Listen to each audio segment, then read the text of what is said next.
கொஞ்சம் கற்பனை செய்து பாருங்கள். ஆங், உங்க நெஞ்சில் வந்து ஒரு அம்பு மிக ஆழமா தைத்திருக்கு. ஒரு கொடூரமான நிலை அது. ஆமா, உங்களிடம் சரியாக ஒரு 10 நிமிடம் மட்டுமே உயிர் மிச்சம் இருக்கு. உயிர் பிரியும் அந்த அதீத வலி உருப்புறம். ஆனா உங்களை அந்த அம்பால் அழித்தவர் வந்து வேறு யாரும் இல்ல, சாட்சாத் உங்கள் கண் முன்னாலேயே நிற்கிறார். சரி. அந்த கடைசி 10 நிமிடங்களில் அவரிடம் நீங்கள் என்ன பேசுவீர்கள்? அழுது கொண்டே என்னை எப்படியாவது காப்பாத்துருங்க அப்படின்னு கெஞ்சுவீர்களா, அல்லது வலியின் விரக்தியில் அவரை பார்த்து ஆத்திரமாக திட்டுவீர்களா? கண்டிப்பா இந்த ரெண்டுல ஒண்ணுதான் சாதாரண மனிதர்கள் செய்வாங்க. உண்மைதான். ஆனா நீங்கள் இந்த இரண்டையுமே செய்யாம உங்கள் மரண வலியை ஓரம் கட்டிவிட்டு உங்களை கொன்றவரை நோக்கி சரமாரியாக உச்சநீதிமன்ற அளவிலான சட்டரீதியான கேள்விகளை கேட்க ஆரம்பித்தால் எப்படி இருக்கும்? பெரும்பாலான மனிதர்களுக்கு அந்த நேரத்துல பயமும் வலியும் மட்டுமே இருக்கும் இல்லையா? தர்க்கம் பேசுவது அப்படிங்கிறது சாத்தியமே இல்லாத ஒன்று. கரெக்ட். மரணத்தின் விளிம்பில் ஒருவன் சத்த நுணுக்கங்களை அலசுவது என்பது நினைத்து பார்க்கவே முடியாத ஒரு முரண் அப்படின்னு தான் சொல்லணும். சரியா சொன்னீர்கள். ஆனா ராமாயணத்துல வாலி அதத்தான் செய்தான். நெஞ்சில் அம்பு தைத்து இன்னும் சில நிமிடங்களில் உயிர் பிரியப் போகிறது என்ற நிலையில் ராமனுக்கும் வாலிக்கும் இடையே ஒரு மாபெரும் சட்ட மற்றும் தத்துவ விவாதம் நடக்கிறது. மிக பிரம்மாண்டமான விவாதம் அது. ஆமாம். இந்த ஆழமான அலசலில் நாம் அந்த இறுதி 10 நிமிட உரையாடலைத்தான் முழுமையாக தோண்டி எடுக்கப் போகிறோம். இது ஏதோ காட்டில் நடந்த ஒரு வேட்டை பற்றிய புராண கதை அல்ல. நிச்சயமா இல்ல. உங்களை அந்த காட்டுக்குள் ஒரு நீதிபதியாகவே இப்போது அமர வைக்கப் போகிறோம். ஒரு பக்கம் தர்மத்தின் மறு உருவமான ராமன், மறுபக்கம் தன் அறிவாலும் தர்க்கத்தாலும் ராமரையே திணறடிக்கும் வாலி. இந்த விவாதம் பாத்தீங்கன்னா அறம், நீதி, தர்மம் மற்றும் ஒரு அரசனின் அதிகார வரம்பு, அதாவது ஜூரிஸ்டிக்ஷன் அப்படின்னு சொல்வோமே, அதை ஆழமாக அலசும் ஒரு மிகச்சிறந்த விவாதம். சாகும் தருவாயிலும் ஒருவன் எப்படி இவ்வளவு தர்க்க ரீதியாக வாதாட முடியும் என்பதற்கான ஆகச் சிறந்த உதாரணம் இது. சரி, இந்த விரிவான விவாதத்துல வாலி வதத்தின் அந்த இறுதி தருணத்திற்குள் நுழைவோம். வாலி அடிபட்டு கீழே விழுகிறான். அவன் மனதில் ராமன் மீது மிகப்பெரிய கோபம். ஆனா அந்த கோபம் எப்படி மெல்ல மெல்ல ஒரு தர்க்கமாக மாறியது என்பதை பார்க்கும் முன் எனக்கு ஒரு பெரிய சந்தேகம். சொல்லுங்க. வாலிக்கு அப்படி ஒரு அதீத தைரியம் எங்கிருந்து வந்தது? தம்பி சுக்ரீவன் வந்து வெளியே நின்று கத்தி அரைகோவல் விடுத்தவுடனே மனைவி தாரை தடுத்தும் கூட எதை பற்றியும் கவலைப்படாமல் வாலி எப்படி வெளியே வந்தான்? வாலிக்கு தன் உடல் பலத்தின் மீதிருந்த அதீத நம்பிக்கையை விட அவன் கண்ட ஒரு விஷயத்தின் மீதிருந்த நம்பிக்கைதான் அவனை தர்க்கம் பேச வைத்தது. ஓ, ஒரு விஷயமா? அது என்ன? இதை புரிந்து கொள்ள நமது மூலப்பொருளில் தொண்டரடி பொடி ஆழ்வாரின் ஒரு அழகான குறிப்பிருக்கு. சரி. பொதுவாக யமதர்மனை கண்டாலே மனிதர்களுக்கு பயம் வரும் இல்லையா? ஆமாம். ஆனால் ஆழ்வாருக்கு அப்படி இல்ல. அவர் யமதூதர்களை பார்த்து ரங்கநாதனின் திருநாமத்தை, அதாவது கடவுளின் பெயரை நான் உச்சரித்து விட்டேன். இனி நீங்கள் என் உயிரை எடுக்க வந்தால் உங்கள் தலையிலேயே கால் வைத்து நடப்பேன் அப்படின்னு சவால் விடுகிறார். அடேங்கப்பா! அதெப்படி ஒரு எளிய மனிதருக்கு மரணத்தின் கடவுளையே மிரட்டும் தைரியம் வந்தது? ஒரு நிமிடம். அவர் கடவுளை நேரில் பார்த்து இந்த தைரியத்தை பெறவில்லை, கடவுளின் பெயரை உச்சரித்ததால் இந்த தைரியம் வந்தது என்கிறீர்கள். ஆமாம், சரியா புடிச்சிட்டீங்க. இங்கேதான் ஒரு சுவாரஸ்யமான கேள்வி எழுகிறது. உங்களை நோக்கி நான் இந்த கேள்வியை முன்வைக்கிறேன். கடவுள் நேரில் வருவதை விட அவர் பெயரதிக சக்தி வாய்ந்ததா? நம்மில் பலரும் எந்த ஆபத்து வந்தாலும் கடவுள் நேரில் வந்து நம்மை காப்பாற்ற மாட்டாரா அப்படின்னு தானே இயங்குவோம். இது ஒரு அருமையான கேள்வி. மூலத்தில் உள்ள திரௌபதி மற்றும் கிருஷ்ணன் உதாரணத்தை பார்த்தால் இது எவ்வளவு பெரிய உண்மை அப்படிங்கிறது உங்களுக்கு புரியும். சொல்லுங்க. இந்த ஒப்பீடு கொஞ்சம் நகைச்சுவையானது, ஆனா ஆழமான தத்துவத்தை கொண்டது. ஒருமுறை கோபியர்கள் நதியில் குளித்துக் கொண்டிருந்த போது கிருஷ்ணன் அங்கே நேரில் வந்தான். என்ன ஆனது தெரியுமா? என்னாச்சு? வஸ்திராபகரணம், அதாவது அவர்களுடைய ஆடைகள் பறிபோயின. ஓ சரி. ஆனால் மகாபாரத சபையில் திரௌபதிக்கு ஆபத்து வந்து அவளது ஆடை உரியப்பட்ட போது கிருஷ்ணன் அங்கே நேரில் வரவில்லை. மாறாக திரௌபதி அழைத்த கிருஷ்ணா என்ற அவனது திருநாமம், அதாவது பெயர் மட்டுமே அங்கு வந்தது. விளைவு என்ன? அவளுக்கு புடவை முடிவில்லாமல் சுரந்து அவளது மானம் காக்கப்பட்டது. அட, நேரில் அதாவது உருவமாக வந்தால் புடவை போகும், பெயர் வந்தால் புடவை கிடைக்கும். சரியா சொன்னீங்க. நாமி அதாவது ஒருவரின் பௌதீக உருவ பலத்தை விட நாம பலம், அந்த பெயரின் தத்துவ பலம் அதிக சக்தி வாய்ந்தது. ஒருவரின் உடல் என்பது பௌதீக விதிகளுக்கு உட்பட்டது, ஆனால் பெயர் என்பது எல்லையற்றது. இது அற்புதமான ஒரு பார்வை. இது அப்படியே வாலி வதத்தோடு பொருத்தி பார்த்தால், ராமன் அம்பு விட்டான். அந்த அம்பு மரணத்தை தந்தது. ஆனா அந்த அம்பில் பொறிக்கப்பட்டிருந்த ராம என்ற பெயர் வாலிக்கு மோட்சத்தை கொடுக்கப் போகிறது. எக்ஸாக்ட்லி. நெஞ்சில் தைத்த அம்பை பிடுங்கி பார்த்த வாலி வந்து அதில் இருந்த ராமா என்ற நாமத்தை பார்த்தவுடன் மொத்த பிரபஞ்சத்திற்கும் அடிப்படையான மூல மந்திரத்தை பார்த்து விட்டோம் என்று உணர்கிறான். அவனது கோபம் சற்றே தணிந்து நியாயமான தர்க்கமாக மாறுவதற்கு அந்த பெயர்தான் காரணம். ஒரு காரியத்தை செய்தது என்ற ஆச்சரியம் வருகிறது. வாய்மையும் அறமும் காத்த ஒரு மாபெரும் இக்ஷ்வாகு குலத்தில் வந்த ராமனா மரத்திற்கு பின்னால் மறைந்திருந்து தாக்கினான் என்ற கேள்வி அவனை முழுமையாக ஒரு தர்க்கவாதியாக மாற்றுகிறது. இங்கிருந்துதான் அந்த மாபெரும் சட்ட விவாதம் தொடங்குகிறது இல்லையா? வாலியின் ஈகோ அங்கு மிக ஆழமாக காயப்பட்டுள்ளது. வாலி ராமனை பார்த்து மிக கூர்மையான ஒரு வாதத்தை முன்வைக்கிறான். ராமா, நீ உன் மனைவி சீதையை ராவணனிடமிருந்து மீட்க வேண்டும் என்றுதானே வந்தாய். அப்படியானால் நீ ராவணனுக்கே சிம்ம சொப்பனமான என்னிடம் அல்லவா உதவிக்கு வந்திருக்க வேண்டும். கரெக்ட். அவனோட கோபம் நியாயமானதுதானே? ஆமா. அதை விட்டுவிட்டு சுக்ரீவன் என்ற அந்த பயந்தாங்குள்ளி முயலின் காலில் ஏன் போய் விழுந்தாய் என்று கேட்கிறான். அடிப்படையில் ஒரு வல்லரசு நாட்டை விட்டுவிட்டு ஒரு சின்ன கிளர்ச்சி குழுவோடு ஏன் கூட்டணி வைத்தாய் என்று கேட்பது போல் இருக்கிறது அவனது வாதம். வாலியின் அந்த தற்பெருமைக்கு பின்னால் ஒரு மிகப்பெரிய வரலாற்று பின்னணி இருக்கு. சாதாரண மனிதர்களுக்கு வாலியின் வலிமை புரியாது. மூலத்தில் ராவணனுக்கும் வாலிக்கும் நடந்த ஒரு முன்கதை மிக சுவாரஸ்யமாக சொல்லப்பட்டுள்ளது. ராவணனுக்கும் வாலிக்குமா? ஆமா. ஒரு முறை ராவணன் வாலியோடு சண்டையிட வந்தான். அப்போது வாலி கடலோரத்தில் சந்தியாவந்தனம் செய்து கொண்டிருந்தான். அதாவது தன் அன்றாட கடமையான நீர் வழிபாட்டை செய்து கொண்டிருந்தான். சரி. தன் பின்னால் வந்த ராவணனை பார்த்த வாலி அவனை ஏதோ ஒரு சிந்த பூச்சியைப் போல பிடித்து தன் அக்குளில் இடுக்கிக் கொண்டான். அடேங்கப்பா, ராவணனை அக்குள்ள வச்சுக்கிட்டானா? ஆமாம். அப்படியே ராவணனை அக்குளில் இடுக்கிக் கொண்டே தெற்கு, மேற்கு, கிழக்கு என்று 4 சமுத்திரங்களுக்கும் தாவித் தாவிச் சென்று அர்க்கியம் வழங்கி தன் சந்தியாவந்தனத்தை முடித்தான் வாலி. இதை கொஞ்சம் கற்பனை செய்து பாருங்களேன். உலகையே அச்சுறுத்திய ராவணனை வந்து ஒரு சின்ன கைப்பையைப் போல அக்குளில் இடுக்கிக் கொண்டு ஒருவன் நாலாபுறமும் பறந்து தன் காலை கடன்களை முடிக்கிறான் என்றால் அவனது பலம் எப்பேற்பட்டது! அது மட்டுமல்ல, கார்த்தவீர்யார்ஜுனன் என்ற அரசன் ராவணனை ஒரு சர்க்கஸ் மிருகத்தைப் போல சின்ன கூண்டில் அடைத்து வேடிக்கை காட்டினான் என்ற கதையையும் வாலி சுட்டிக்காட்டுகிறான். ஓஹோ! இதையெல்லாம் ராமனிடம் சொல்லும் வாலி, ராவணனா, அவனெல்லாம் எனக்கு ஒரு பொருட்டே இல்லை. நீ என்னிடம் வந்திருந்தால் ஒரே நாளில் அந்த ராவணனோடு சேர்த்து உன் சீதையையும் உன் காலடியில் கொண்டு வந்து சேர்த்திருப்பேனே. அதை விட்டுவிட்டு அந்த சுக்ரீவனிடம் ஏன் சென்றாய் என்று கேட்கிறான். அந்த ஈகோவும் ஏமாற்றமும் தான் வாலியை அடுத்த கட்டத்திற்கு நகர்த்துகிறது. வெறும் வீரவசனத்தோடு நிற்காமல் வாலி ராமனை பார்த்து மிக முக்கியமான சட்டரீதியான கேள்விகளை அடுக்கத் தொடங்குகிறான். நீங்களே இப்போது ஒரு நீதிபதியாக இருந்து வாலி வைக்கும் வாதங்களை கேளுங்கள். கேப்போம். வாலியின் முதல் வாதம் வந்து அதிகார எல்லை, அதாவது ஜூரிஸ்டிக்ஷன் பற்றியது. ராமா, உனக்கும் எனக்கும் எந்த நிலத்தகராறோ எல்லை பிரச்சனையோ பங்காளி சண்டையோ இல்லையே.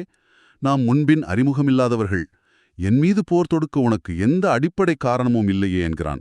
ரொம்ப லாஜிக்கான கேள்வி. ஆமா, இது வந்து இன்றைய சர்வதேச சட்டங்களில் கேட்பது போல என் நாட்டு எல்லைக்குள் அத்துமீற உனக்கு என்ன அதிகாரம் இருக்கிறது என்ற வாதம். அதைத் தொடர்ந்து வாலி வைக்கும் வாதம் இன்னும் தர்க்க ரீதியானது. அது போர் விதிகளை பற்றியது, அதாவது ரூல்ஸ் ஆஃப் என்கேஜ்மெண்ட் அப்படின்னு சொல்லுவோம். சரி. நான் சுக்ரீவனோட நேருக்கு நேர் சண்டையிட்டுக் கொண்டிருந்தேன். என் கவனம் முழுவதும் அவன் மீது இருந்தது. அப்போது மரத்திற்கு பின்னால் மறைந்திருந்து ஒரு ஸ்னைப்பரை போல என்னை தாக்குவது வீரமா, இது கோழைத்தனம் அல்லவா என்று கேட்கிறான். இதுல என்னை மிகவும் கவர்ந்த வாதம் வந்து இரு வேறுபட்ட சமூகங்களின் வாழ்க்கை முறை பற்றி அவனது வாதம்தான். ஆமா, அது ரொம்ப முக்கியம். வாலி சொல்றான், நாங்கள் காட்டில் வாழும் குரங்குகள் காய்கனிகளை உண்பவர்கள், நீங்கள் நாடாளும் மனிதர்கள் சென்னல் உண்பவர்கள். எங்கள் சுற்றுச்சூழல் வேறு, உங்கள் சட்டம் வேறு. எங்களுக்கிடையே தலையிட உங்களுக்கு என்ன வேலை என்கிறான். அப்படி தலையிட்டாலும் வேட்டை தர்மத்தின்படி அதில் ஒரு நியாயம் வேண்டாமா என்று வாலி கேட்கிறா. வேட்டை தர்மமா? அது எப்படி? அதாவது ஒரு மிருகத்தை வேட்டையாடினால் அதன் தோல், நகம், தந்தம் அல்லது மாம்சத்துக்காக வேட்டையாடலாம். ஆனா குரங்கான என்னுடைய உடம்பில் உள்ள தோல், நகம், மாம்சம் இதில் எதுவுமே மனிதர்களான உங்களுக்கு பயன்படாதே. பின் ஏன் இந்த தேவையற்ற வேட்டை என்று அடுக்களுக்காக கேள்விகளை கேட்கிறான் வாலி. ஆம், இறுதியாக வாலி வைக்கும் வாதம் ஒரு பிரம்மாஸ்திரம் போல வருகிறது. நான் எந்த அரசனையோ பிராமணனையோ பசுவையோ கொல்லவில்லை. நான் எந்த பாவமும் செய்யவில்லை. எந்த தப்பும் செய்யாத என்னை கொன்றதால் இனி நீதான் ராமா நரகத்திற்குப் போவாய் என்று முடிக்கிறான். ரொம்ப கடுமையான ஒரு குற்றச்சாட்டு இது. ஆமா, இந்த வாதங்களை கேட்டவுடன் உண்மையிலேயே ராமன் பெரிய தப்பு செய்து விட்டானோ என்று நமக்கே ஒரு கணம் தோன்றிவிடுகிறது இல்லையா? கண்டிப்பா தோணும். ஆனா ராமன் உடனே எந்த பதிலும் சொல்லவில்லை. அவன் அமைதியாக இருந்தான். ஏன் அமைதியா இருந்தாரு? இதை நம் வள்ளுவரின் கனியெருப்ப காய் கவர்ந்தற்று என்ற திருக்குறளோடு ஒப்பிட்டு பார்க்கலாம். எதிரியின் கோபம் உச்சத்தில் இருக்கும்போது நாம் சொல்லும் எந்த தர்க்கமும் அவர் காதில் ஏறாது. அதனால் வாலியின் ஆத்திரமும் வலியும் சற்று தணியும் வரை ராமன் மௌனம் காத்தான். ஓ, அது ஒரு உத்தி. ஆமாம், எப்போது பேச வேண்டும், எப்போது அமைதியாக இருக்க வேண்டும் என்ற அந்த ராஜதந்திரம் ராமனுக்கு மிக தெளிவாக தெரிந்திருந்தது. ஆனால் வாலி அந்த மௌனத்தை தவறாக புரிந்து கொள்கிறான். ஓ, நீ உன் மனைவி சீதையை பிரிந்த விரக்தியில் என்ன செய்கிறோம் என்றே தெரியாமல் புத்தி பேதலித்து இப்படி என்னை கொன்றுவிட்டாயா என்று கேட்கிறான். இது ரொம்ப பெரிய சீண்டல் இல்லையா? ஆமா, ஒரு அரசனை பார்த்து உன் மனைவியை பிரிந்ததால் நீ பைத்தியமாகிவிட்டாய் என்று சொல்வது எவ்வளவு பெரிய சீண்டல். ராமன் இதற்கு கோவப்பட்டிருக்க வேண்டும் அல்லவா? இதை புரிந்து கொள்ள தர்மத்தின் செயல்பாட்டு முறையை நாம் ஆழமாக பார்க்க வேண்டும். இதை காகாசுரன் கதையோடு ஒப்பிட்டால் இதன் தத்துவம் புரியும். காகாசுரன் கதையா? ஆமாம், ஒருமுறை காகாசுரன் நேராக வந்து சீதையின் மார்பில் கொத்தினான். அது ராமனுக்கு நேர்ந்த மாபெரும் அவமானம். ஆனால் ராமன் அவனை கொல்லாமல் உயிரோடு விட்டான். காரணம் என்ன தெரியுமா? என்ன காரணம்? சீதை ராமனின் அருகிலேயே இருந்தாள். சீதை என்பது முழுமையான கருணையின் மறு உருவம். ஆனால் ராவணன் சீதையை நேரடியாக தீண்டவில்லை. வாலியும் சீதைக்கு எந்த தீங்கும் செய்யவில்லை. இருந்தாலும் இருவருக்கும் மரணம் நேர்ந்தது. காரணம், அப்போது ராமனின் அருகில் கருணை வடிவான சீதை இல்லை. ஆஹா, இது மிக அருமையான விளக்கம். அதாவது சீதை என்ற கருணை ராமனின் அறத்தோடு இணையும்போது அங்கே மன்னிப்பு கிடைக்கிறது. ஆனால் கருணை அருகில் இல்லாதபோது ராமனின் சட்டம் எந்த சமரசமும் இல்லாமல் தன் வேலையை செய்கிறது. ஆமாம், அதுதான் தர்மத்தின் வழி. சீதை அருகில் இல்லாதது வாலிக்கு எவ்வளவு பெரிய இழப்பு என்பது இப்போது புரிகிறது. சரி, இப்போது ராமன் வாய் திறக்கிறான். அவன் வாலியின் சட்ட கேள்விகளுக்கு என்ன பதில் சொல்கிறான்? ராமன் ஒரு சக்கரவர்த்தியின் பார்வையிலிருந்து மிக தெளிவான விளக்கங்களை வாலிக்குத் தருகிறான். வாலியின் முதல் வாதமான எல்லை பிரச்சனை, அதாவது ஜூரிஸ்டிக்ஷன் என்பதற்கு ராமன் கொடுக்கும் பதில் ரொம்ப ஸ்ட்ராங் ஆனது. என்ன சொல்றாரு? தம்பி பரதன் இந்த ஒட்டுமொத்த பூமிக்கும் அரசன். நீ உன் தம்பி சுக்ரீவனின் நாட்டையும் அவனது மனைவியையும் அநியாயமாக பறித்தாய். இது பரதனின் எல்லைக்குட்பட்ட பிரதேசம். எனவே எங்கு தர்மம் மீறப்பட்டாலும் அங்கு தலையிடும் உலகளாவிய அதிகார வரம்பு எனக்கு இருக்கிறது என்கிறான் ராமன். சூப்பர். எனக்கு திருடனை முன்பே தெரிந்திருக்க வேண்டுமா என்ன? தப்பு நடந்தால் சட்டம் பாயும் என்று தெளிவுபடுத்துகிறான். சரி, ஆனால் அந்த மறைந்திருந்து தாக்கிய விஷயத்திற்கு ராமன் என்ன சொல்கிறான்?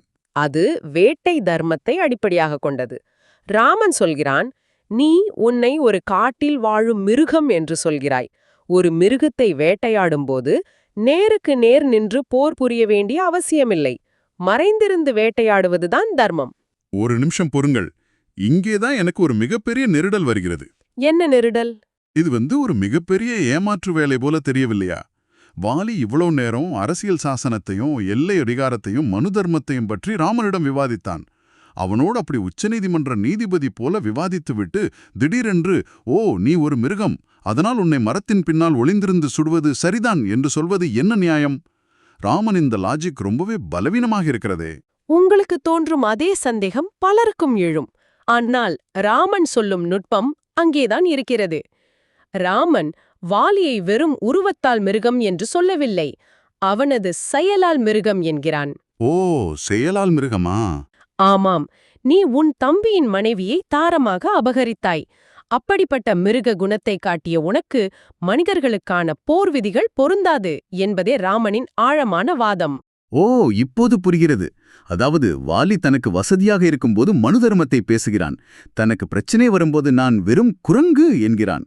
அந்த முரண்பாட்டை தான் ராமன் சுட்டிக்காட்டுகிறான். சரி, அடுத்ததாக அந்த மாம்சத்துக்காக வேட்டையாடும் வாதத்துக்கு ராமன் என்ன சொல்கிறான்? ராமன் ஒரு மிகச்சிறந்த அரச நீதியை அங்கு சொல்கிறான். மிருகங்களை தோலுக்காகவோ மாம்சத்திற்காகவோ மட்டும்தான் வேட்டையாட வேண்டும் என்பதில்லை. ஒரு மிருகம் சக ஜீவன்களை துன்புறுத்தத் தொடங்கினால் அதை அழித்து மற்றவர்களை காப்பாற்றுவது ஒரு அரசனின் தலையாய கடமை என்கிறான். ரொம்ப சரியான வாதம். இறுதியாக வாலி கேட்ட அந்த பிரம்மாஸ்திர கேள்வி, நான் எந்த தப்பும் செய்யவில்லையே என்று வாலி கேட்டதற்கு ராமன் மனு தர்மத்தை மேற்கோள் காட்டுகிறான். மனு தர்மத்துல என்ன சொல்லிருக்கு? மறுதர்மப்படி தம்பியின் மனைவியை அபகரிப்பது மரண தண்டனைக்குரிய பெருங்குற்றம். நீ அந்த பாவத்தை செய்தாய். அது மட்டுமல்ல, உன்னிடம் சரணடைய வந்த தம்பி சுக்ரீவனை காப்பாற்றாமல் விரட்டியடித்தாய். சரணடைந்தவனை காப்பாற்றாத அரசன் நரகத்திற்கு போவான். அதனாலதான் நான் உனக்கு மரண தண்டனை கொடுத்தேன். வாவ்! இந்த இடத்தில் ராமன் சொல்லும் அந்த அடுத்த வரிதான் எனக்கு மிகப்பெரிய திறப்பை கொடுத்தது. ஒரு அரசனின் கடமை என்பது தப்பு செய்தவனுக்கு தண்டனை கொடுப்பது மட்டுமல்ல, அப்படி தண்டனை கொடுக்கவில்லை என்றால் அந்த குற்றவாளியின் பாவம் அரசனையே சேரும் என்ற லாஜிக் மிக அபாரமானது. ஆமாம், அதுதான் உண்மையான தர்மம். உன் பாவத்தை நாடாளும் என் தம்பி பரதன் சுமக்க கூடாது என்பதற்காகவே நான் உன்னை தண்டித்தேன் என்று ராமன் சொல்லும்போது ஒரு அரசனின் பொறுப்பு எவ்வளவு பெரியது என்பது நமக்கு புரிகிறது.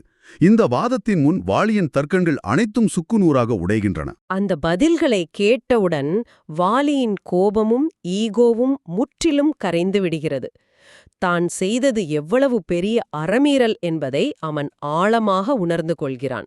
அது அவனுக்கு புரிஞ்சிடுச்சு. ஆமா, தர்மத்தின் முழு பரிமாணத்தையும் ராமன் மூலம் உணர்ந்த வாலி இறக்கும் தருவாயில் தன் ஈகோவை விட்டுவிட்டு ராமனை நோக்கி முழுமையாக சரணடைகிறான். அந்த சரணாகதியின் அடையாளமாக அவன் ராமனிடம் 2 வரங்களை கேட்கிறான். அந்த வரங்கள் வாலியின் மனமாற்றத்தை அப்படியே படம் பிடித்து காட்டுகின்றன. முதல் வரம், ராமா, என் மரணத்திற்கு பிறகு என் மகன் அங்கதனை அனாதையாக விட்டுவிடாதே, அவனையும் உன் தம்பியாகவே ஏற்றுக்கொள். எப்படிப்பட்ட எதிரியிடமும் தன் மகனை முழு நம்பிக்கையோடு ஒப்படைக்கும் ஒரு தந்தையின் பாசம் அது. ஆனா அந்த 2வது வரம் இருக்கிறதே, அது ரொம்பவும் உணர்வுபூர்வமானது. அது என்ன வரம்? பின் உன் தம்பிகளான பரதனும் சத்ருக்னனும் என் தம்பி சுக்ரீவனை பார்த்து சொந்த அண்ணனையே கொன்றவன் என்று கேலி செய்ய விடாதே, அவனது மானத்தை காப்பாற்று என்கிறான். தன்னை அழிக்க காரணமாக இருந்த தம்பியின் மானம் கூட போய்விடக்கூடாது என்று நினைக்கும் மன்னன் வாலியின் அந்த பண்பு உண்மையிலேயே சிலிர்க்க வைக்கிறது. இதை பற்றி வல்லுநர்கள் சொல்லும்போது ஒரு அழகான வார்த்தையை பயன்படுத்துவார்கள். சுக்ரீவனுக்கு கிடைத்தது வெற்றரசு, அதாவது வெறுமையான கிஷ்கிந்த ராஜ்யம். சரி. ஆனால் சுக்ரீவன் மூலமாக ராமனின் அம்பை பெற்ற வாலிக்கு கிடைத்தது வீட்டரசு, அதாவது மோக்ஷம் அல்லது வைகுண்டம். வெற்றி அரசை அவனுக்கு கொடுத்துவிட்டு நித்தியமான வீட்டரசை நான் பெற்றுக்கொள்கிறேன் என்ற முழுமையான திருப்தியோடும் அமைதியோடும் வாலி தன் உயிரை விடுகிறான். ஆச்சரியம்!